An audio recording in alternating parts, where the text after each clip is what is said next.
Hey everyone, welcome back. I know there's a lot of mixed emotions today.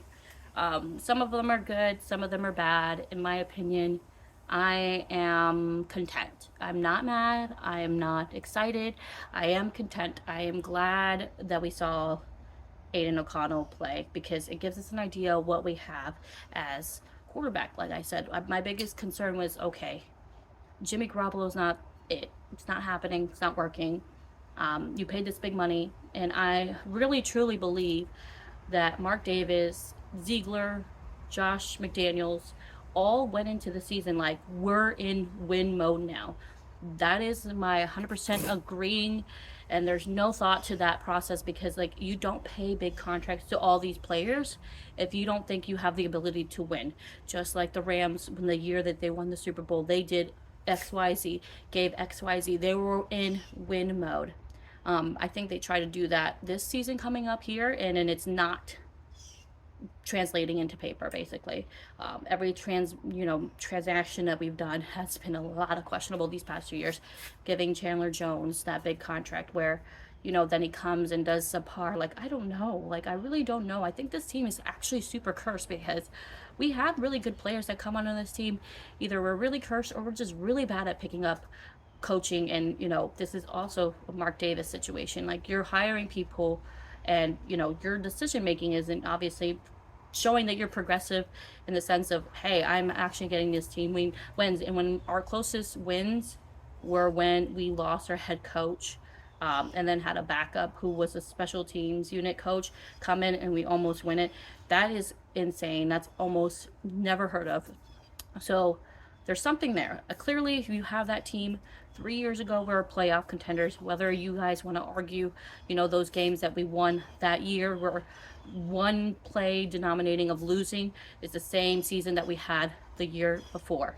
However, this year's not that. Okay, last year we had games where we're lost by one score, all one score games. Now we're in a season where basically two, three scores. Like, it's just there's no excuse at this point. We put so much money into the offense, and obviously it's not producing.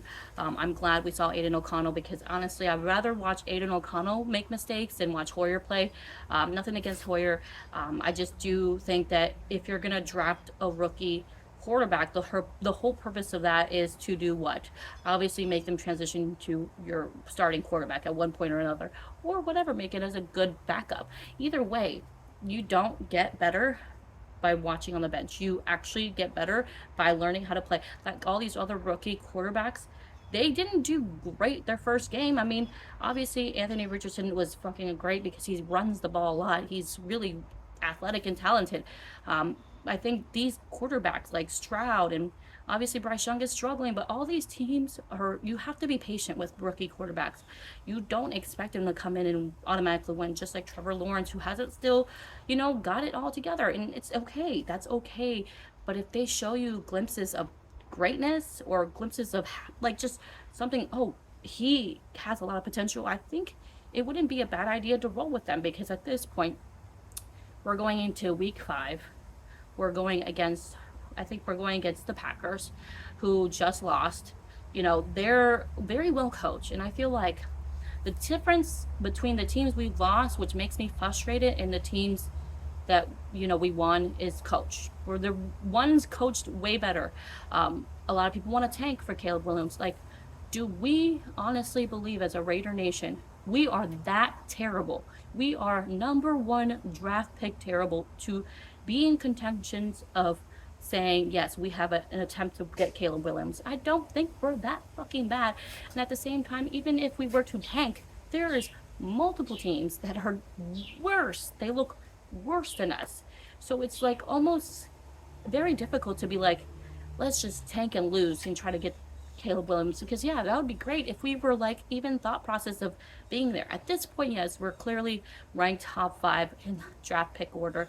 That's obviously with the Bears being number 1, Carolina giving their pick to the Bears, so now they're 2, which is best case scenario because if the Bears lose and get the top 3 picks, whatever, and so does Carolina continue to lose, that gives us the best chance because even then, I don't think any team is going to pass on Caleb Williams ever. I don't. I don't think even if you had a caliber team, not even a caliber team, I just want to say if you have a decent quarterback, like the Bears have obviously Justin Fields, do I think that if they were to be number one, number two in the draft pick, do you think that they're going to pass up on Caleb Williams? Absolutely fucking not. The Bears organization would be just humiliate. Well, I can't even say it. Just be humiliating. I can't say it, so whatever. Embarrassing. It would be so embarrassing if you give up generational talent like that. And I feel like everybody talks about it. Caleb Williams is generational talent. No team is willingly going to give up that without something in return. Or if they don't need it themselves. The Bears are so bad at this point. I wouldn't be surprised if they draft another quarterback this season coming up, okay? In the next draft coming up, okay? Let's talk about Carolina. Carolina obviously won't. So there's a pro in that, but the Bears also hold that pick. So then we come in, pitcher. Do I think we're worse than the Broncos? No, I do not think we're worse than the Broncos. And also, let's just talk about it. If the Broncos continue to be the way they are, which they barely beat the Bears, they're just as bad up there. I do think that the Bears and Broncos are equally top in my idea at this point, that they're proving themselves to be fighting for the 1 or 2 spot in the draft picks. We're really close there. My question is, do you go with Jimmy and play the season out and hope that he doesn't get injured and just, try to win, or like tank, whatever the case be? Do I think Caleb Williams is the answer? Absolutely not. The offensive line looked horrendous back-to-back weeks. And not all of them looked horrendous. Obviously, Illuminor was like the sore thumb that no matter what, like, you didn't get enough help to stop Khalil Mack. The last 2 games, Illuminor was beat all the time. And almost all the time, I want to say like maybe 75% of the chance. That's still a lot of time there. He was getting destroyed by Khalil Mack, and God gave him 5-6 sacks. Like, how, as an offensive coordinator, offensive guru, do you not see that there's a problem there and try to help? And I don't know who. I mean, I'm sure there was multiple plays that they tried to supplement help, but it still wasn't enough. As a brand new rookie, he shouldn't be getting beat up that quick. And literally, maybe I want to say a handful of times he had a few more than 2 seconds, more than 3 seconds on the pocket. And when he had time to throw the ball, he looked good. He did make a questionable mistake in the red end zone. And I don't know if that has to do with, McDaniels saying, this is your read. If this is not there, check it down.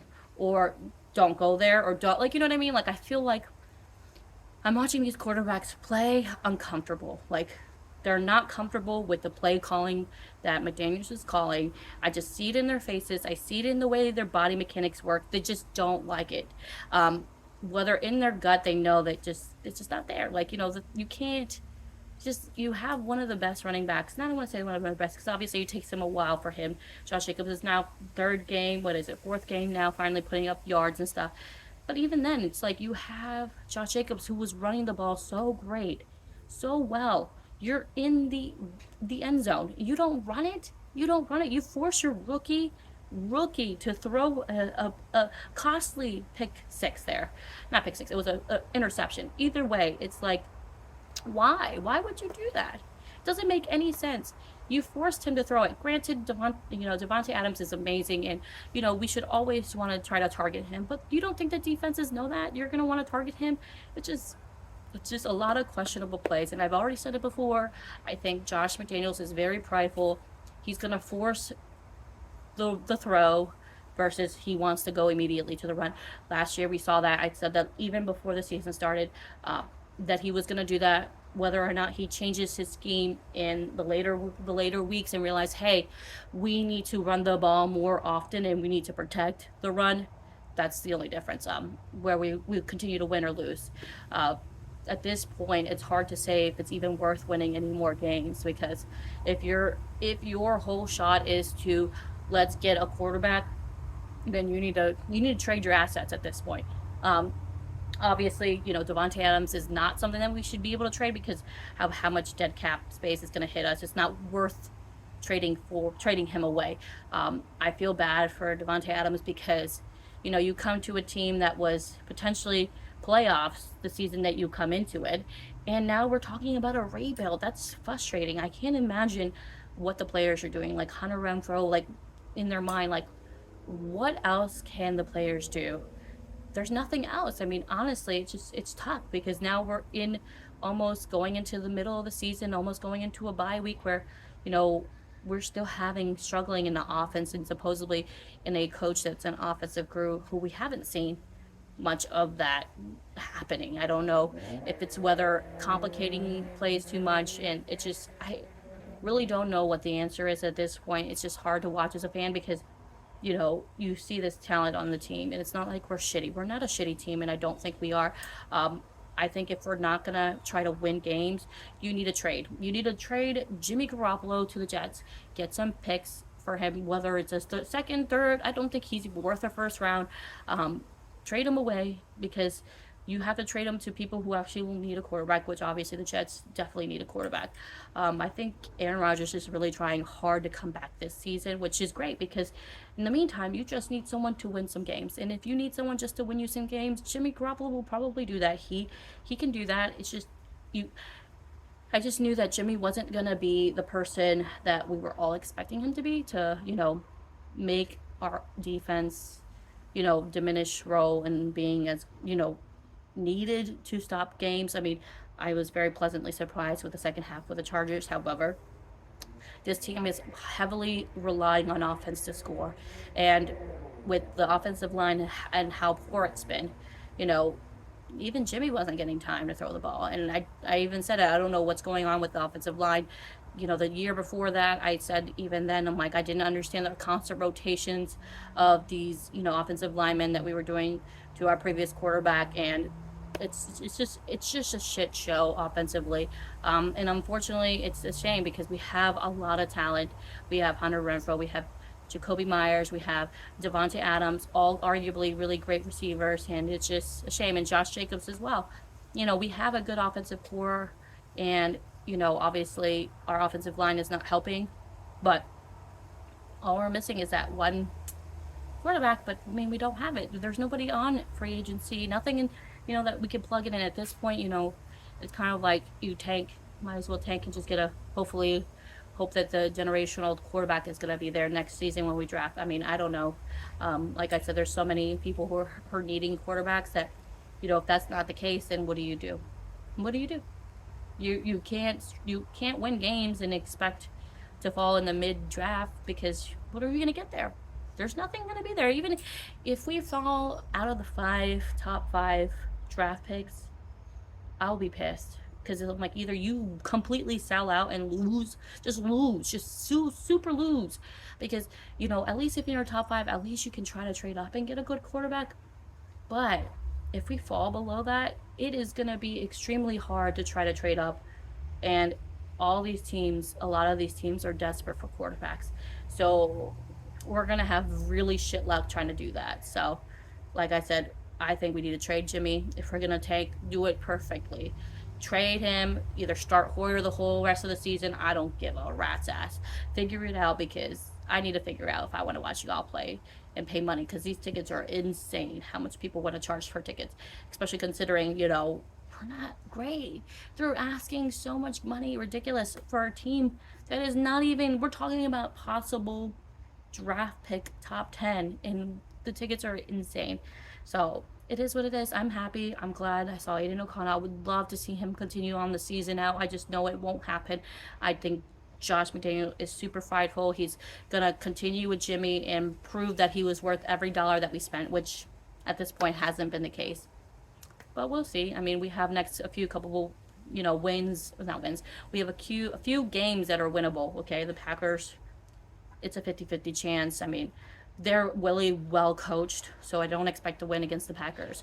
We have the Bears. We should beat the Bears, but depending on where we're going in transition, are we going to tank mode or not, then we might win that game. We have the Lions, which are super hard. I think that's going to be a massacre. We're going to be blown out. And I think we also have the Patriots, which also is not looking good at all. Granted, they just went against the Cowboys, who are excellent defense and excellent offense at this point. I think that's going to be a neck show out like there was last season, and we'll see. I mean, that's a winnable game. I think there's a lot of winnable games on the season. It just depends on what the organization's plan is to do. Are we going to try to tank and try to get a top 5 pick? Or do we think we have the ability to try to trade up to get a top 5 pick? It's a lot of questions, and it sucks because year after year it's the same shit, and I think a lot of us are tired of it. So we'll see. I mean, what do you guys think? Should we just continue with Jimmy and try to do what? Win? Or just tank it, call the season a wrap already? We're in week 5 going into this. We have a few games that are, winnable. Obviously, the Chiefs we're going to lose, probably both. I mean, I don't know. It's a lot of frustration. I'm glad we saw Aiden O'Connell. I think he'd be great to see continue to play, but I don't think that's going to happen. I don't even think it was an option, even if Jimmy was healthy. If Jimmy was healthy, it wouldn't be a conversation I would like to see Aiden O'Connell play out, because it's just like, at this point, if we don't believe Aiden O'Connell's the answer, then why not go with him until then? At least if we show off Aiden O'Connell and he's decent enough, maybe someone would be willing to trade us a pick on top of, hey, we'll give you Aiden O'Connell and we'll give you our first round pick for whatever, first round. Like even I would say the Bears maybe consider that. I mean, who knows? I mean, I think if you want to trade your assets, you have to showcase them to make them viable to other teams to be interested. So we'll see. All right, guys. Hope you have a great Monday. I just want to brag about my team because this is the second time I've been playing, my second year in fantasy. And look at this. I murdered this team. I felt bad for this man because he had no chance. Look at that. Fucking Christian McCaffrey alone helped me solidify this win. And, Kirk Cousins, I give him a bye week. Because look at him. He barely put up points, but I'm okay because he's ranked number 3. And look, Josh Jacobs is going to be off my team, and he gave me a goodbye kiss, and this is what he gave me. A 30 almost point game. Thank you, boo. And A.J. Brown fucking coming in and showing them who the fuck he is. Almost 40 points. And then look at, I got Tutu Atwell, which I picked up on waivers, hit or miss. And then I got Hunter Henry on waivers, too, and he's showing up to be a star. I got also Deebo Samuels, who barely showed up. Granted, he's injured, but what's cool, though, I got all this, and a kicker. I got Cowboys kicker, y'all. Tell me I'm not a playoff team. Tell me I'm not the playoff team right now. Look. I got a couple questionables on my bench.